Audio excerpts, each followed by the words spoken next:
Ẹ káàárọ̀, ẹ káàsán, ẹ káalẹ́ àti bí tẹ́ ń wò wá. This is DG Naija. Don't forget to subscribe, like and share.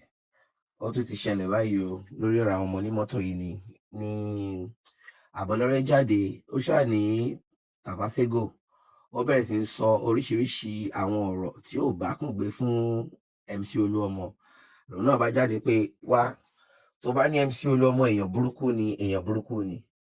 Ìwọ náà ńkọ́ ṣé kò ṣe péjọ ṣèjọba yẹn ni? Ṣòfẹ́ nígbà tẹ́jọ́ ń ṣèjọba o ò rí nǹkan kan gbé ṣe ni àbí díẹ̀ ò bọ́ sí ẹ lápò ni. Náà kí ló tó wá di ẹni tó wá kẹ́yìn sí MC Olúọmọ tó wá bẹ̀rẹ̀ sí ń bàjẹ́ tó ló ti gbẹ́wò ẹ̀wù jàwọ̀.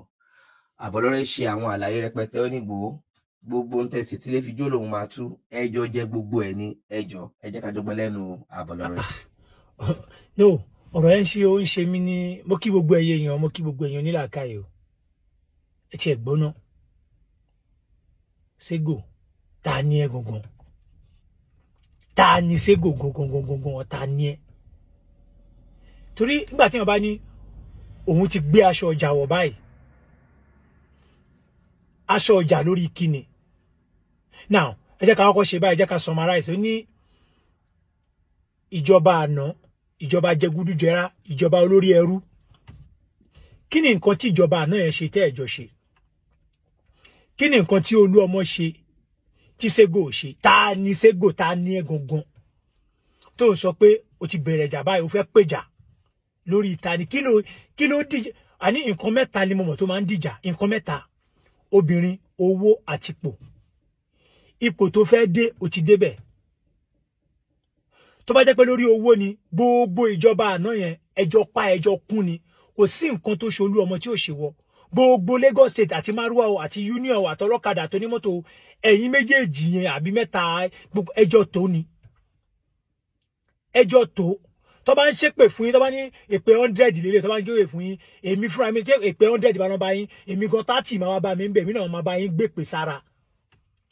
Lórí èpè torí pé èmi gangan mo campaign fún yín tí mo mú yín wá sí Lambda tí mo pariwo yín kíkan tí mo dẹ̀ bá yín jà lórí battle yẹn.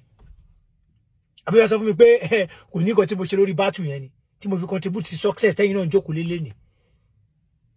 Now, ta ni ẹ gangan? Kí ni nǹkan tó ń gbénú ẹ gangan tó ń wò? Now ó ti dórí ipò orówó orí owó gidi owó tààrà. Àbí ó lè gbàdúrà pé gbogbo tó gbé ṣe ní gbogbo ọdún mẹ́rin sẹ́yìn kó parẹ́ ni. Now, kí ló dé tó máa dúró tó bá kó máa emphasize rí pé kò ṣáà máa bring Olúọmọ yìí kó bring it down. Tó bá sọ ẹni ọ̀rọ̀ kó bring it kó tún máa sọ pé gbogbo ẹni tó bá lọ mò ń bọ̀ náà ó di 8 PM lálẹ́ yìí ká tó wá sọ. A máa yànnà náà ọ̀rọ̀ gan o. Lẹ́ni máa yànnà náà ọ̀rọ̀ gan, a máa fa ọ̀rọ̀ yọ báyìí lẹ́yọ̀ kọ̀ọ̀kan. Gbogbo bá ṣe tó Èkó lẹ́ni kò ṣe yín náà. Ta ni tẹ́sọ̀rọ̀ ta ló ń kó wá fún ta ló ń gbowó dání? Tó o bá gbowó dání gbà tíjọba yẹn tí ó bá jẹ́ pé ìjọba ànira kí ló dé tó o sọ̀rọ̀ síta? Ṣebí láyé ìjọba àgbẹ̀dẹ nígbà tí Olúọmọ àti Ségò tẹ́jọ́ wa pọ̀ tí ẹ láìkì ìjọba tíjọba yẹn ò bá yín lára mu ṣe débẹ̀ ni débẹ̀ ń pariwo síta yẹn ń jà àwọn gbogbo wa dẹ̀ ń rí gbogbo ayé gan rí pé ìjà ń lọ dẹ̀ bá wọn ṣe dẹ̀ lọ strategize wa látẹ̀yìn kí ló dé tó o sọ síta? Kò sí gbogbo àbí owó òdọ́wọ́ wá sọ jáde sọ ní gbangba pé ẹlòmíì ló gba iṣẹ́ ẹ ṣe ní ìjọba tó lọ pé àṣetẹ́sọ́ra òòrówó owó kì í dọ́wọ́ ẹ ohun pa wàá sọ fún wa ká gbọ́ àwọn kan tá fẹ́ máa gbọ́ nìyẹn. Ok, ìjọba tí wọ́n ṣe lọ yìí ẹ̀ẹ́mélòó ok ṣé ta ló ń ṣàkáǹtì fún ta ló ń béèrè àkáǹtì lọ́wọ́ títí ẹ ta lẹ́ ń bá dú ta lẹ́ ń bá pín sìn kí ló dé tó ń tú di onídìí. Now ó wá ń sọ fún wa sìn pé ó ń dàlúrú o Ségò ń dàlúrú gan ó dẹ̀ fẹ́ dàlúrú. A dẹ̀ sọ fún kí ta bá sáǹsì pé ẹni ò ń bẹ̀rẹ̀ ìjà ò ń bẹ̀rẹ̀ ní oṣù ó ti gbàṣọ ìjà wọ̀ ta ló ń bájà lórí kíni ìjà lórí kíni ta ló ń bẹ̀ẹ̀ dupò báyìí sìn lórí kíni gangan lórí iṣẹ́ fòfó múlífì yìí náà lórí iṣẹ́ union yìí náà àwọn ọ̀dẹ̀ wo ló máa wà pẹ̀lú wọn gbádùn pé àwọn fìjọba ìyàwó náà fi jẹ tànà tẹ́ ẹ̀ tó pé ẹjọ́ ṣe ni ìyàwó ok ká sọ̀rọ̀ sí nínú ok ká sọ̀rọ̀ nípa ọ̀rọ̀ aṣíwájú sìn káwọn èèyàn máa ṣe pé Nàìjíríà ò dáa àwa wà náà tó campaign fún aṣíwájú campaign 100 tó lọ ta campaign gan ta tún wálé ta tún campaign gan ta tún ṣe oríṣiríṣi nǹkan tó bá ń ṣe pé mo sì náà tó yìí máa ń ṣe pé tó yìí máa ń bù mí lè ní tó máa ń ṣe pé fún mi pé ẹ̀yin lẹ kàmpé aṣáájú fún wa àní ẹ ṣáà ní sùúrù ó máa dá ṣé òun ṣe pé fún wa ni ṣáà gbà mọ́ra ni kí ló tó wá fẹ́ máa kọ̀ndẹ́mù ìjọba kan kó máa sọ pé ṣé tiẹ̀ náà òkè tá ló ń àkáǹtì fún iye tíkẹ́ẹ̀tì mélòó lẹ́ ń tà ṣe máa sọ wọ́n pé òkè o open ìjọba ló ń ṣe iye tíkẹ́ẹ̀tì báyìí lára o iye tíkẹ́ẹ̀tì báyìí láta o iye báyìí lápá o iye báyìí ló wọlé o èèyàn mélòó olúwọ̀ tí ṣó ti ń ṣe nínú ìjọba tètè lọ́gbà náà ń tẹ̀lé ìjọba yìí ṣó ti ń sọ fún pé iye báyìí lápá iye báyìí ló wọlé o iye báyìí lówó tó wọlé o kí ló dé tí wọ́n á deceive àwọn èèyàn náà tó ń pẹ́ nìkan lólè tó ń pẹ́ nìkan pé ìjọba kìíní kan now wàá prove ẹ̀ fún wa ń sìn again ṣé kò ń ṣe constitution national union ló ń bá deal ni certificate of return tó wà lọ́wọ́ ẹ̀ ta ló sign ni ẹ̀ ṣó ti gba certificate of return ṣé o ti gba certificate of return ṣó ti wà lọ́wọ́ ẹ̀ ta ló sign ẹ̀ fún ẹ tó bá jẹ́ pé governor of Lagos State ló sign ẹ̀ fún ẹ àá jẹ́ pé kò tí ì wà constitution irọ́ ló wà ń bẹ̀